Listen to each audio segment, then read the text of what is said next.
Hey folks, it's your buddy Mike Messier. So I just saw, for the second time, I just saw the Jesus Music documentary on the big screen in the theater. I'm guessing, well, if you're here, maybe you've Googled looking for reactions or reviews to that film. And also yesterday I saw the Many Saints of Newark, if I have that right, the Sopranos story. So I'm going to do what I call Mike's Instant Movie Review. Now, I actually saw this Jesus Music movie a few weeks ago for the first time, and I'm going to turn off the light if you don't mind, be a little more intimate with you. But last week I did see the Jesus Music doc for the first time, and I saw it today for the second time. And yesterday I saw the Many Saints of Newark, the Sopranos movie. So where should I start? Let's start with the Jesus Music film. My reaction: I think it's a good doc. I don't think you have to be a Christian or a Jesus freak, as DC Talk Toby Mac would say. You don't have to be a Christian or a musician to enjoy this music. I think anytime, or this documentary, and actually there's, I read a review by Variety which kind of panned this movie, this doc, and I would kind of disagree on many levels with that review. It was a harsh review. I think sometimes what happens with reviewers for films is they want to tell you everything that's wrong with the movie and what they would have done correctly. And I'm just telling you, as someone who's made movies and someone who's watched movies a good deal in my life, it's a lot harder to actually make a fucking movie than to criticize somebody else's movie. You know, just it really is. So whenever I read a review, a lot of times I try to look at the merit of the review, and a lot of times it's just basically the person writing is saying, well, I would have done this and I would have done that, and they should have done this and they should have done that. Well, asshole, you make your own fucking movie then. You know what I mean? So I like this movie. Sure, there's people in an hour and 49-minute film. Uh, if you're talking about 50 years of Christian music or Christian contemporary music, Jesus music, whatever you want to call it, there's going to be people left out of the doc. And this Variety reviewer was mentioning some interesting people, Mark Hurd and others, that he was upset that weren't in the movie portrayed in the documentary. But look, like I said, you can't satisfy everyone, right? So overall, I like the doc. It did tell me about some things I didn't know about.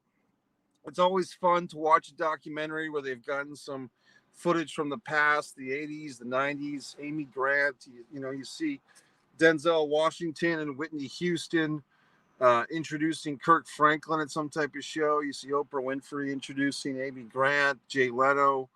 You see like memories of pop culture, but a lot of these bands were new to me, and a lot of this stuff was new to me. I didn't hear about any of these bands. So, um, for someone like myself who's not as educated in music as this Variety reviewer, I like the doc. Um, is it a mind blowing documentary? No, I think it's more like an introduction to stuff.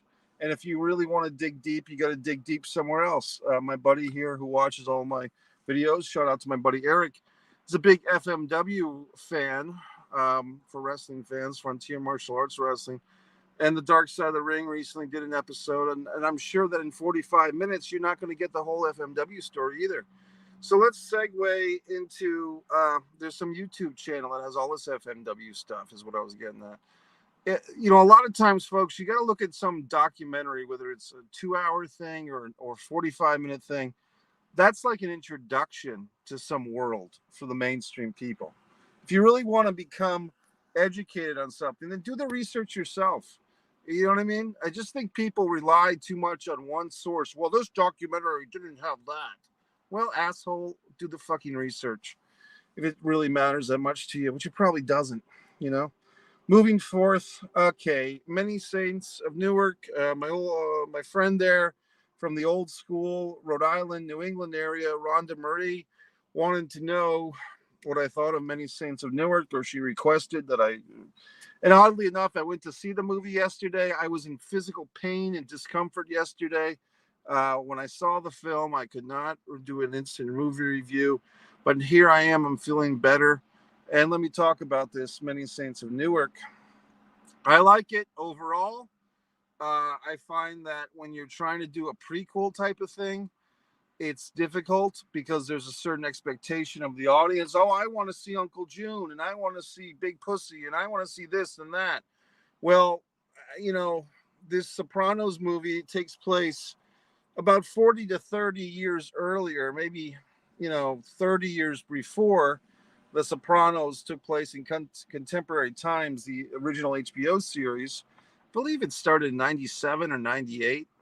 So it was a huge hit, The Sopranos. Now here we are 20 years later, and rather than picking up where they left off, because they could have done that, but they decided to go back into the history. And interestingly enough, this young man, who's James Gandolfini's real life son, is playing the part of Tony Soprano as a younger guy. And you know what? I'm going to give the kid the benefit of the doubt. I think he's doing okay.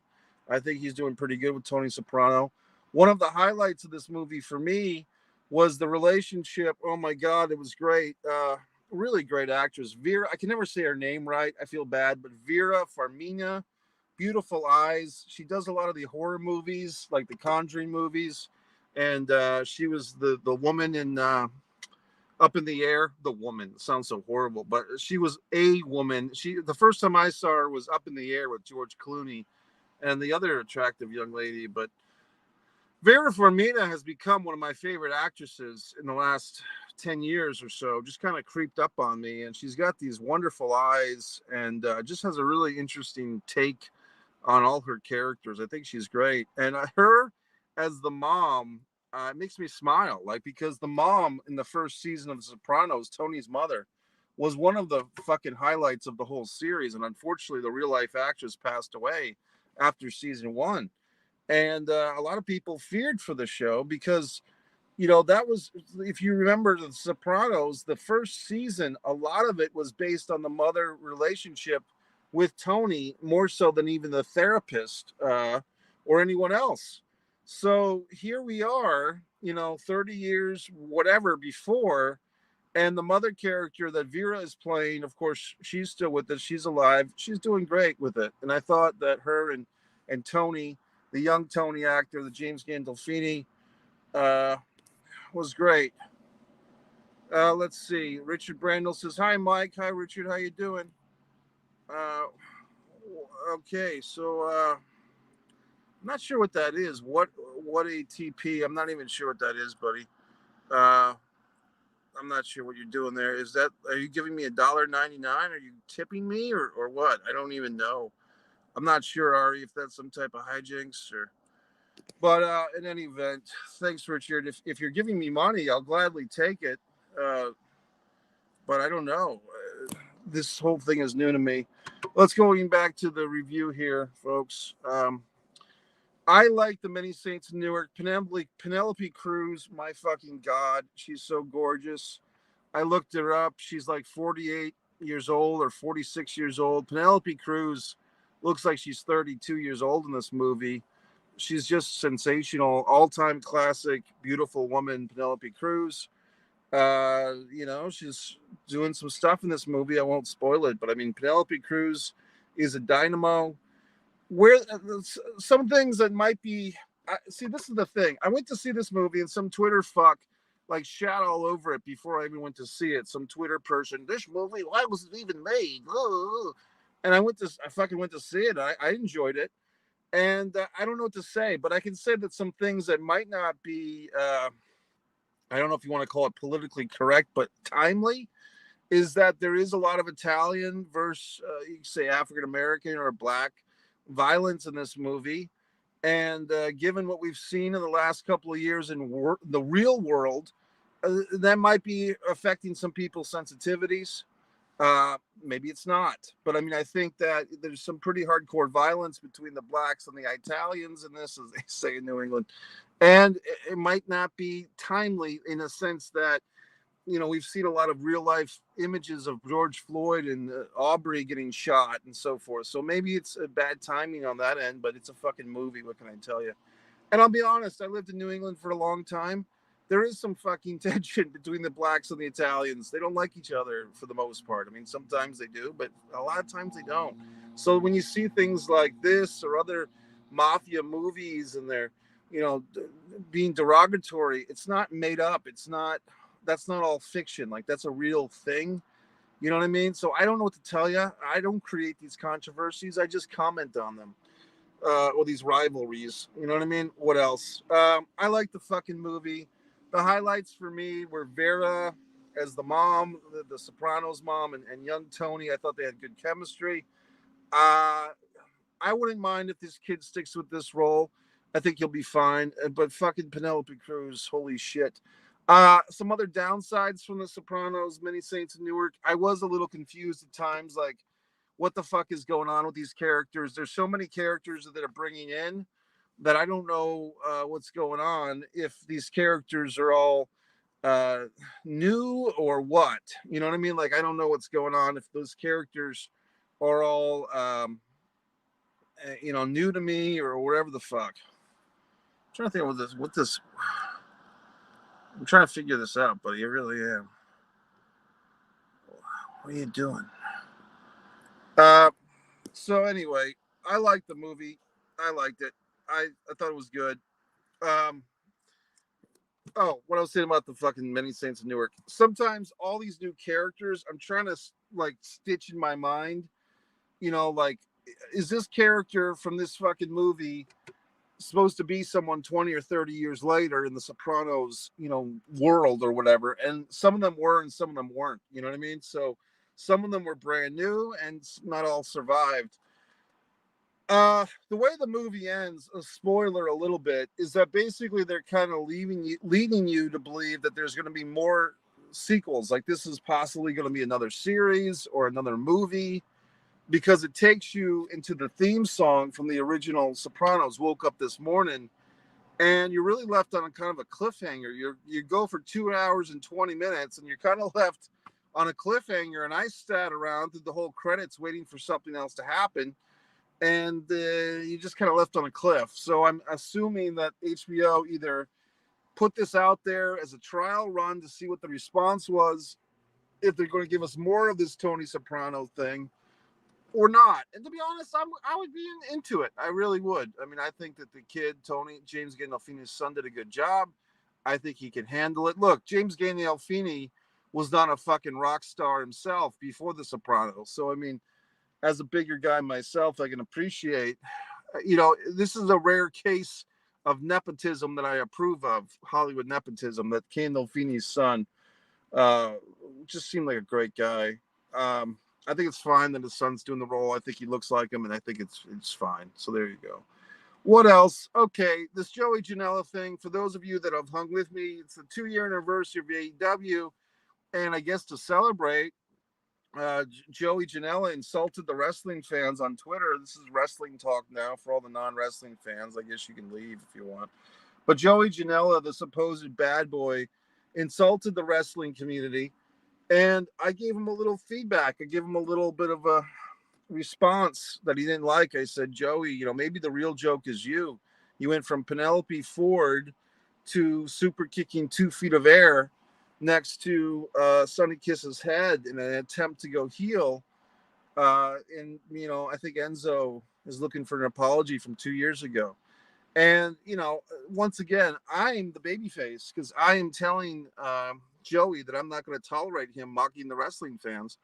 And Joey, to his credit, actually retweeted me and insulted me. But, you know, the important thing is that he retweeted me, because then I get more fucking exposure. I get more fucking people. And, of course, all his little Rugrat fans, if he has any, commented and tried to insult me. But it's like, whatever. I got over.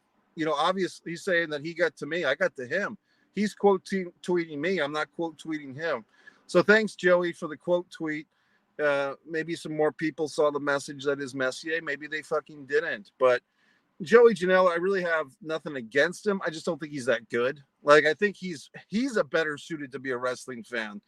I don't think Joey's an evil person. He's on, and good for him that he even had a round or two with Penelope Ford. But when I watch Joey Janela, I don't think of a primetime wrestling talent. I just think of a guy who happens to be in the wrestling business and happened to get in there when you could look like a pound of shit and get work. And he's a sack of potatoes. He's a sack of mushy, spoiled, rotten potatoes who happened to fuck Penelope Ford a few times. So I mean, that's my feeling on Janela. I mean, good for him that he did that, and obviously she's moved on. I don't know if he has, besides super kicking air on AEW Dark to Sonny Kiss. But Joey Janela is, I mean, if Khan wants to save a few bucks, that's someone you'd probably release. But maybe Khan doesn't care to save money. Who knows? Maybe Joey sets up the ring, whatever the fuck he does. Good for him. But he's not a bad guy. I appreciate the quote tweet, the tweet quote, whatever the fuck. But I mean, let's be honest. I don't think Joey Janela is evil or he's disrespectful to wrestling. I just don't think he's a good wrestler.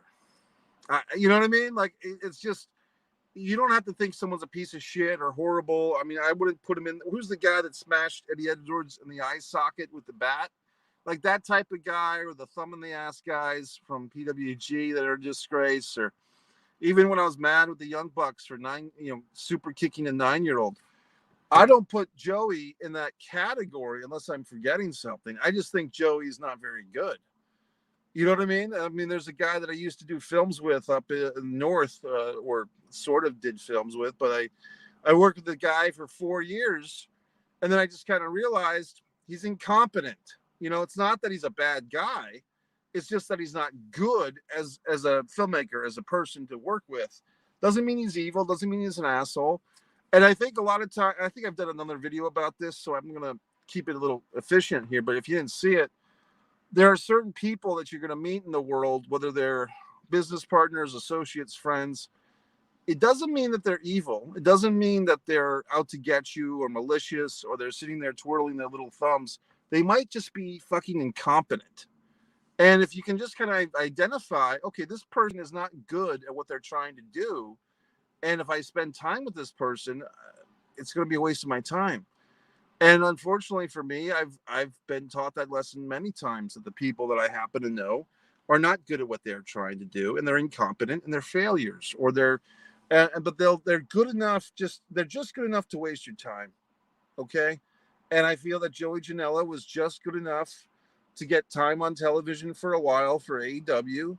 And as the Brian Danielsons and the CM Punks and the people with actual fan followings and who are pretty good at what they do come in, the point has been made that some of these AEW originals, the bar wrestlers, the indie fucks who kind of were holding on to Omega's tights, or whatever the fuck, they're gonna get dropped. So I'm sorry, Joey, but thanks for the retweet. I appreciate it. And Hook, I don't think he's a bad human being. I just think he's a bad pro wrestler.